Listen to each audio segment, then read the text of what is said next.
Why do you think none of us are taught taxes growing up, or even post-college, and we got to figure it out for ourselves? When you think about it, there's two different tax systems. There's a tax system for the rich, and then there's a tax system for the poor and the middle class.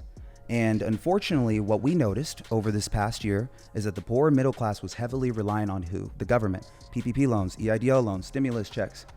What does that do for the government? Keeps them in control, right?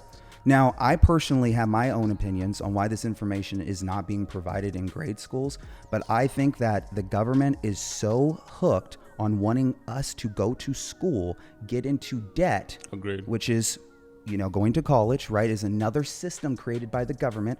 Oh, here's the student loan program, but you get to deduct student loan interest. Agreed. Only $1,500, Chris. Stupid. Okay, USC is $100,000 a year, right? So when you think about it, these are systems that the government has created to allow us to stay in debt, right? So we have the student loan program. What happens when I get out of college? Geez, I just want to get a high-paying job, Yep. right, and work hard. What am I working hard for? To eventually buy a home. And then what am I doing? I'm using the first-time home buyers program that was created by the government, which allows for me to only put 3.5% down. Now I'm taking on 96.5% debt with student loan debt. And I've never was taught taxes in Ever. high school, grade school, money, finances, credit, debt. Who's in control here? So I look at the wealthy class, and I look at the wealthy class because of what they do for their youth. Mm-hmm. The wealthy educate the youth, which is why sometimes we don't always see the wealthy on all the sports teams. Of course. Sometimes they're in these other classrooms and doing the other things. And they're learning about things that maybe the middle class and the poor class just don't have access to.